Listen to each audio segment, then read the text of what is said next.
በስመ አብ ወወልድ ወመንፈስ ቅዱስ አሐዱ አምላክ አሜን። ሆሳዕና። አቤቱ ባክህ አሁን አድን፣ አቤቱ ባክህ አሁን አቅና። የተወደዳችሁና የተከበራችሁ የዚህ መንፈሳዊ ቻናል ቤተሰቦች የእግዚአብሔር ጸጋ ሰላምና ምሕረት ከሁላችንም ጋር ይሁን። ይህንን ድምጽ እየሰማችሁ ባላችሁበት በዚህች ቅጽበት መንፈሳችሁ እንዲያርፍ ልባችሁን በሰማያዊ ሰላም እንዲሞላ እንዲሁም የጾሙና የጸሎቱ በረከት በእያንዳንዳችሁ ሕይወት ላይ እንዲፈስ ከልብ እንመኛለን። እነሆ በታላቁና በከበረው የዐቢይ ጾም መንፈሳዊ ጉዟችን ውስጥ ጌታችንን ተመልክተን በምኩራብ ትምህርቱን ሰምተን በደብረ ዘይት ስለ ምጽአቱ ተገንዝበን የገብርኄርን ትጋት ተምረን በኒቆዲሞስ ሳምንት ደግሞ በሌሊት ወደ ብርሃኑ ጌታ እየገሰገስን የዳግም ልደትንና የጥምቀትን ጥልቅ ምስጢር አይተናል፣ ተመልክተናል።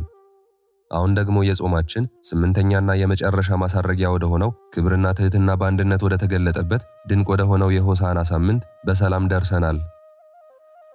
ሆሳዕና ማለት እባክህ አሁን አድን፣ እባክህ አድነን የሚል ጥልቅ የነፍስ ጩኸት ነው። ጌታችን አምላካችን መድኃኒታችን ኢየሱስ ክርስቶስ ኪሩቤል በክንፋቸው የሚሸከሙት የክብር ንጉሥ፣ ሱራፌል በፍርሃት በመንቀጥቀጥ ቅዱስ ቅዱስ ቅዱስ እያሉ የሚያመሰግኑት የሰማይና የምድር ፈጣሪ በዚህ ምድር ላይ ሲመላለስ ለእኛ ሲል እንዴት ያለ አስገራሚ ትሕትናን እንዳሳየን በሆሳዕና ዕለት እናያለን፣ እንመለከታለን። ፈረሶችንና ሰረገሎችን ፈጥሮ ለነገሥታት የሰጠ አምላክ እርሱ ግን የሰላም ንጉሥ መሆኑን ሊያሳይ በትዕቢት ሳይሆን በትሕትና በፈረስ ሳይሆን በአህያ ውርንጫ ላይ ተቀምጦ ወደ ኢየሩሳሌም ገባ። ይህ ታሪክ ዛሬም ለሕይወታችን ትልቅ ትርጉም አለው። ኢየሩሳሌም የልባችን ምሳሌ ነች። ክርስቶስ ወደ ልባችን መግባት ይፈልጋል። ሕፃናት ዘንባባ ይዘው አባቶች ልብሳቸውን አንጥፈው ሆሳዕና በአርያም እያሉ እንደተቀበሉት እኛም ዛሬ የልባችንን ደጃፍ ከፍተን ልንቀበለው ይገባል። ዘንባባ የሰላም የድልና የእምነት ምልክት ነው። ልብስን ማንጠፍ ደግሞ ራስን ዝቅ የማድረግ ትዕቢትን የማስወገድ ዓለማዊ ክብራችንን ከጌታ እግር ስር የመጣል ምልክት ነው። ሆሳዕና የሚለው ቃል በዘመነ ብሉይ በቀደምት ነቢያት ዘንድ የተለመደ ቃል ነው። አቤቱ ባክህ አሁን አድን፣ አቤቱ ባክህ አሁን አቅና በእግዚአብሔር ስም የሚመጣ ብሩክ ነው። የሆሳዕና በዓል ጌታችን መድኃኒታችን ኢየሱስ ክርስቶስ በአህያ ጀርባ ተቀምጦ ወደ ኢየሩሳሌም ሲገባ የሚቀድሙትና የሚከተሉት ሕዝብ በተለይም አእሩግና ሕፃናት ሆሳዕና ለዳዊት ልጅ በጌታ ስም የሚመጣ የተባረከ ነው፣ ሆሳዕና በአርያም በማለት ጌታችንን በክብር መቀበላቸው የሚታወስበት በዓል ነው።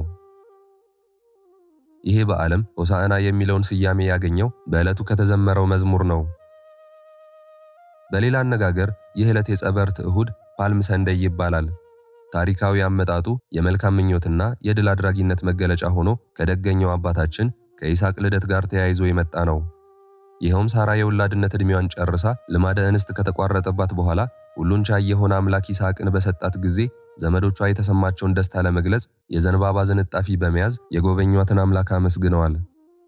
እስራኤል ካስከፊው የግብፃውያን አገዛዝ ተላቀው ባሕረ ኤርትራን በደረቅ ሲሻገሩ የተሰማቸውን እጥፍ ድርብ ደስታ በገለጡ ጊዜ እንዲሁም ዮዲት የተባለች ንግሥተ እስራኤል ሆሎፎርኒስ የተባለ አላዊ ንጉሥን ድል ባደረገችበት ጊዜ ቤተ እስራኤል እንደ ሰንደቅ ዓላማ የዘንባባ ዝንጣፊ በመያዝ አደባባይ ወጥተው የተሰማቸውን ደስታ ገልጸዋል። በዘመነ ሐዲስም መድኃኒታችን ኢየሱስ ክርስቶስ የሰውን ዘር ከዲያብሎስ ቁራኝነት ከሲኦል ባርነት ነፃ ለማውጣት ወደ ዙፋን መስቀሉ በተጓዘ ጊዜ ሕፃናትና አእሩግ ነፃ የሚወጡበት ቀን መድረሱን እነሱ ሳያውቁ እግዚአብሔር ባወቀ ዘንባባ በመያዝ ዘምረዋል። እስራኤል ዘንባባ በመያዝ እንዳመሰገኑት እኛም እስራኤል ዘነፍስ የተባልን ዕለቱን ዘንባባ ጸበርት በግንባራችን በማሰር በዓሉን በየዓመቱ እያስታወስን እናከብራለን። በዚህች ዕለትም ዘንባባ እየተባረከ ለሕዝቡ ይታደላል። ሕፃናትና አእሩግ ለዳዊት ልጅ መድኃኒት መባል ይገባዋል እያሉ ዘምረዋል። ይህ ሁሉ በአንድ ወገን የነበረው የአቀባበል ሥነ ሥርዓት ሲሆን፣ በሌላ በኩል የነበረው አቀባበል ደግሞ እጅግ የሚያሳዝን ነበር። ሥርዓተ ኦሪትን፣ ትንቢተ ነቢያትን በሚገባ እንከተላለን ይሉ የነበሩ ጸሐፍት ፈሪሳውያን መምህር ሆይ ደቀ መዛሙርትህን ገሥጻቸው አሉት። ጌታችንም መልሶ እነዚህ ዝም ቢሉ ድንጋዮች ይጮኻሉ ሲል መልሶላቸዋል። ቅናት አቅላቸውን ያሳታቸው ፈሪሳውያንም የዋህ የሆነው ሕዝብ ምስጋና ወደ ጥላቻ እንዲለወጥ አድርገዋል። ከሁሉ የሚያሳዝነው በዕለተ ሆሳዕና እሁድ ዘንባባ በመያዝ የዘመሩለትን ጌታ ዓርብ ይሰቀል ዘንድ ይገባዋል ብለዋል። መድኃኒታችን ኢየሱስ ክርስቶስ በአህያ ጀርባ ላይ ተቀምጦ ወደ ኢየሩሳሌም ገባ። በዚህም በነቢዩ ዘካርያስ እንዲህ ተብሎ የተነገረው ትንቢት ደረሰ፣ ተፈጸመ። እነሆ ንጉሥሽ ጻድቅና አዳኝ ነው፣ ትሑትም ሆኖ በአህያይቱ ግልገል በውርንጫይቱ ላይ ተቀምጦ ወደ አንቺ ይመጣል። ጌታችን በአህያ ጀርባ ተቀምጦ ወደ ኢየሩሳሌም መግባቱ የሰላም ንጉሥ መሆኑን ያመለክታል። እስራኤል ዘመነ ምሕረት ሲሆንላቸው አባቶቻቸው በአህያ ጀርባ ተቀምጠው ይታዩ ነበር። ጌታም እውነተኛ የህሊና ሰላም ይዤላችሁ መጣው ሲለን በአህያ ጀርባ ወደ ቤተ መቅደሳችን ሕይወት ተጉዟል።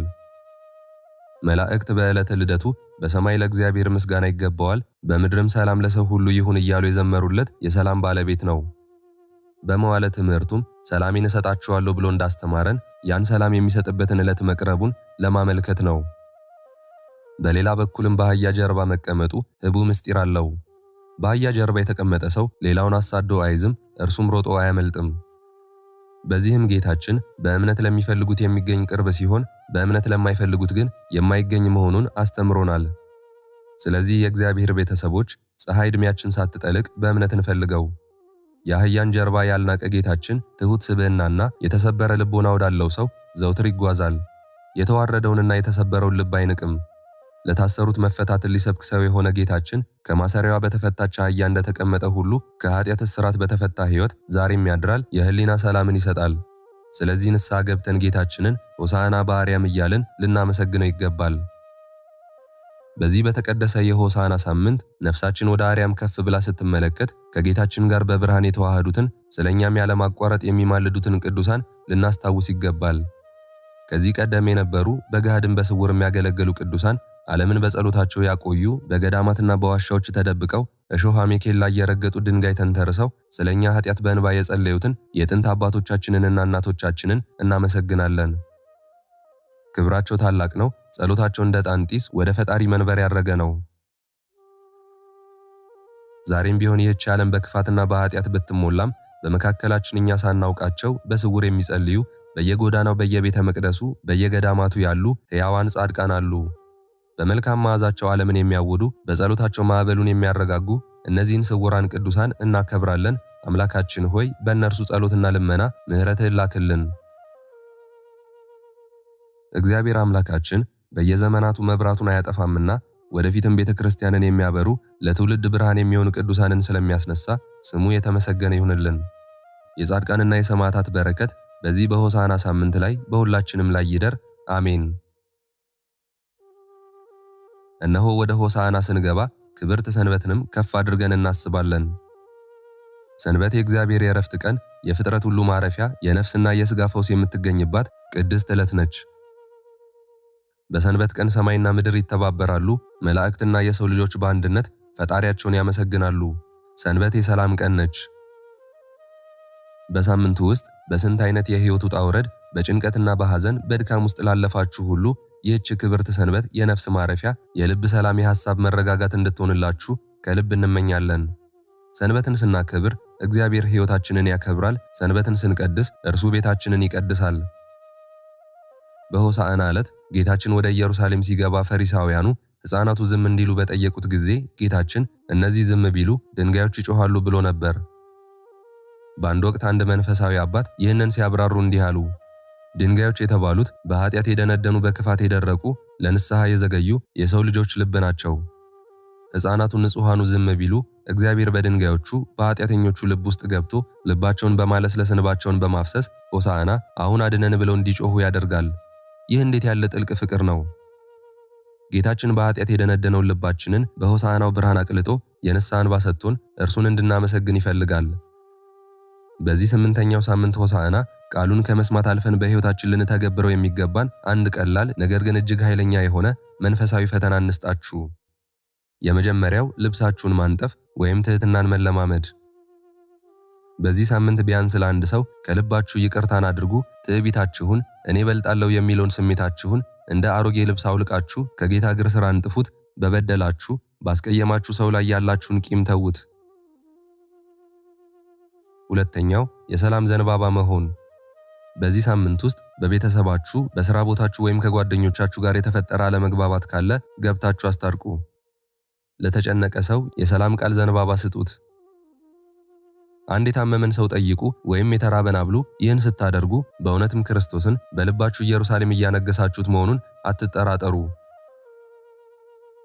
የተወደዳችሁ የዚህ ቻናል ቤተሰቦች ይህንን የሆሳዕና ሳምንት በነፍስም በስጋም ተዘጋጅተን በጾምና በጸሎት በፍቅርና በትህትና እንድናሳልፍ አምላከ ቅዱሳን ያግዘን። አሁን ደግሞ ልባችንን ዝቅ አድርገን በመንፈስ ተዋህደን ይህንን አጭር የሆነ ነገር ግን ጥልቅ ልመና እናቅርብ። እኔ ኃጢአተኛውና ደካማው ወንድማችሁን በጸሎታችሁ እንድታስቡኝም በትህትና ጠይቃችኋለሁ። እንዲሁም በዚህ ቻናል ዘውትር የሚሳተፉትን ቃሉን የሚሰሙትን በተለያየ ፈተና ውስጥ ያሉትን ሁሉ በጸሎታችሁ እንድታስቧቸው ይሁን።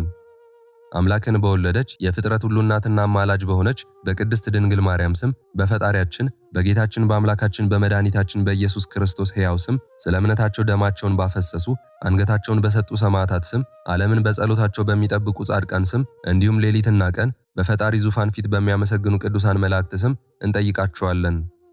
በእውነት እርስ በርሳችን በጸሎት ስንተሳሰብ ፍቅር ያድጋል፣ ጸጋ ይበዛል፣ እግዚአብሔርን በመካከላችን ይመላለሳል። የተጀመረውን ጾም በሰላም በፍቅርና በበረከት አስፈጽሞ ለብርሃነ ትንሣኤው በደስታ በክብር በሕይወት አቆይቶ እንዲያደርሰን የጌታችን መልካም ፈቃዱ ይሁንልን። መልካም የተባረከ የሰላምና የዕረፍት የሆሳዕና ጾም ሳምንት ይሁንላችሁ። ሆሳዕና በአርያም። ክብር ምስጋና ይሁን አንድ አምላክ ለሆነ ለአብ ለወልድ ለመንፈስ ቅዱስ ዛሬም ዘወትርም እስከ ዘላለም አሜን። የዛሬውን መርሃ ግብር በዚህ መልኩ ጨርሰናል። ዘውትር የምንለቀውን መርሃ ግብር እንድትከታተሉ ሳትሰለቹም ሰብስክራይብ፣ ላይክ እና ሼር እንድታደርጉ እኔንም ይህን ጸሎት የተከታተሉትንም በያላችሁበት በጸሎታችሁ እንድታስቡን በጌታችን በመድኃኒታችን በአምላካችን በኢየሱስ ክርስቶስ ስም እጠይቃችኋለሁ።